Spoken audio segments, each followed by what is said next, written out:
Assalamualaikum warahmatullahi wabarakatuh. Perkenalkan, nama saya Febianto Arsaputro, NPM 191063170058 dari kelas PJKN 4B.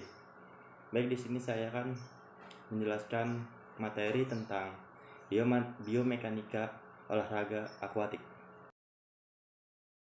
Baik, yang pertama yaitu hukum Archimedes. Dalam hukum Archimedes, olahraga akuatik adalah olahraga yang mewajibkan seseorang atlet berada di dalam air dan menggunakan ilmu pengetahuan suplementer yang disebut hidrodinamika. Nah, hidrodinamika itu sendiri yaitu sebuah ilmu yang mempelajari gerak fluida, khususnya zat cair yang tidak dapat ditekan, yang dipengaruhi gaya eksternal dan gaya internal. Olahraga akuatik menurut hukum Archimedes yang lainnya yaitu bila seseorang masuk ke dalam air, ia akan mendapatkan tekanan ke atas yang besarnya sama dengan berat air yang dipindahkan oleh benda tersebut. Berdasarkan prinsip ini, maka setiap atlet masuk ke dalam air ada 3 kemungkinan. Yang pertama, mengapung atau mengambang. Yang kedua, melayang atau seimbang. Dan yang ketiga, tenggelam. 3 kemungkinan tersebut disebabkan oleh karena berat jenis seorang itu berada. Yang kedua, berat jenis. Apa itu berat jenis? Berat jenis suatu benda ialah perbandingan antara gaya berat dan gaya apung dari suatu benda. Bila di darat, seseorang mempunyai berat badan dan gaya berat tersebut bekerjanya tegak, lurus ke bawah dan titik tangkapnya adalah pada titik berat badan. Bila seseorang ada di dalam air, kecuali gaya beratnya, ia juga mendapat gaya yang disebut gaya apung. Gaya ini adalah gaya dorong yang bekerja tegak lurus ke atas. Yang apung ini bekerja pada titik pusat yang disebut titik apung. Jadi, berat jenis sama dengan gaya berat dibagi gaya apung. Berat jenis dapat kita hitung menggunakan rumus sebagai berikut. Berat jenis sama dengan gaya berat dibagi dengan gaya apung atau X sama dengan 1. Dari sini dapat disimpulkan bahwa 1. Bila berat jenis atlet sama dengan 1, ia di dalam air dapat keadaan setimbang. Segala kedalaman di air di dekat permukaan di tengah kedalaman, ia akan bertahan dan diam dalam keadaan tersebut. Yang kedua, bila berat jenisnya lebih dari 1, artinya gaya beratnya lebih besar daripada gaya apung, maka gaya berat yang berlebihan ini akan mendorong atlet terus turun sampai ke dasar air yang mengakibatkan tenggelam.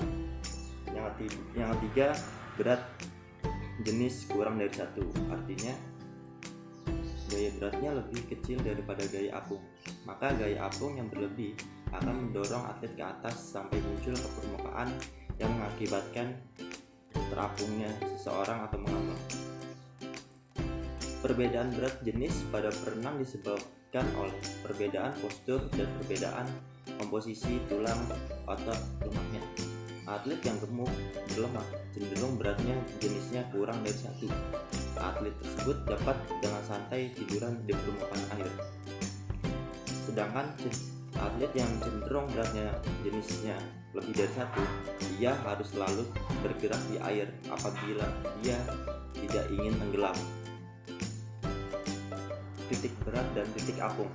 Titik berat adalah titik di mana gaya berat benda atau anggota tubuh itu bekerja atau sering juga disebut sebagai titik keseimbangan. Setiap anggota tubuh kita sama halnya dengan benda lain mempunyai massa berat. Dikatakan TBB atau titik berat badan letaknya lebih kurang 57% dari tinggi badan. Ini disebabkan karena massa badan terfokus pada daerah itu. Kalau titik berat tergantung pada massanya, maka titik apung tergantung pada volumenya. Orang yang dadanya bidang, titik apungnya lebih tinggi daripada orang yang banyak lemak pada pahanya. Titik apung. Gaya apung ialah kemampuan suatu benda mengapung dalam cairan atau fluida.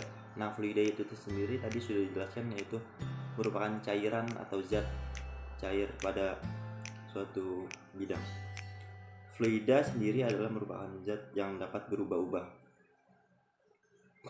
Titik berat dan titik apung merupakan bagian dari sebab akibat kemampuan orang mengapung dan diam di dalam air. Kemampuan orang mengapung dan diam di dalam air banyak ditentukan oleh letak titik berat terhadap titik apung adalah sebagai berikut. Yang pertama, bila titik berat berada di atas titik apung, orang tersebut cenderung kepalanya turun ke bawah.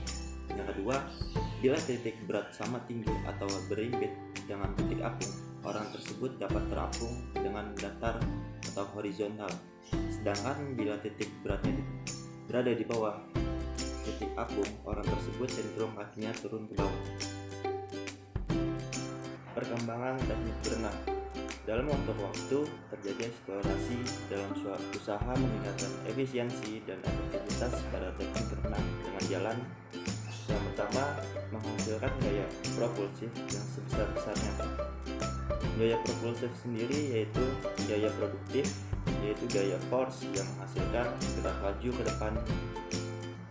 Yang kedua, mengurangi gaya resistance menjadi seminimal mungkin.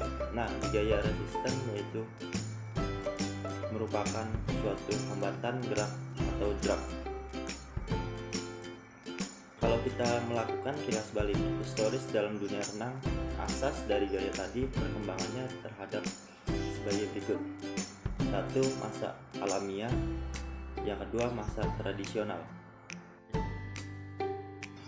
Asas perkembangan gaya tadi terhadap yang antara lain masa alamiah mekanisme. Masa alamiah mekanisme ialah gerak renang mengacu pada kehidupan hewan, misalnya gaya renang dari anjing, katak, dan ikan. Pendekatan ilmunya masih merupakan belantara yang gelap.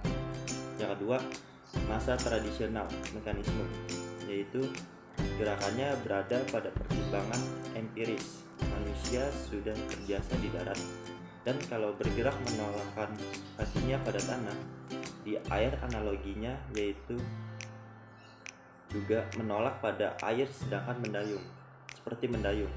Pendekatan teoritisnya berdasarkan hukum Newton ketiga, yaitu asas aksi dan reaksi. Setiap mengayuh air, gerakan majunya karena menolak air ke belakang. Resisten atau drag dari air merupakan tumpuan untuk menolak. Oleh karena itu, mekanisme gerak ini disebut drag population. Ada juga pola gerak masanya yang diantaranya yaitu A. Kincir atau paddle wheel. Nah, yaitu pada kayuhan ini lengan dalam keadaan lurus. Propulsive force yang terjadi tidak mengarah kepada semua. Yang kedua, roda gerigi atau caterpillar. Pada pola gerak ini, masa frekuensi sudah dapat diatasi, tetapi gaya propulsifnya ternyata pada frekuensi yang tinggi tidak meningkat. Dapat dirumuskan untuk mendapatkan frekuensi efisiensi gerak yang besar menjadi V sama dengan F kali S, di mana F-nya itu frekuensi kayuhan dan S-nya panjang kayuhan. Modifikasi teknik gerak dan komposisi tubuh. Pada cabang olahraga renang ada yang disebut yaitu field of water. Nah, field of water ini yaitu merupakan penyesuaian teknik gerak terhadap komposisi tubuh di dalam air itu sendiri.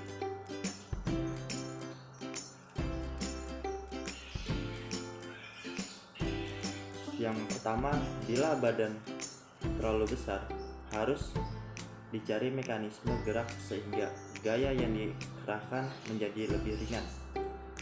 Yang kedua, saat tangan masuk ke dalam air, fleksi tangan atau juga disebut dengan istilah sudut orientasi. Kalau terlalu kecil, liftnya kurang.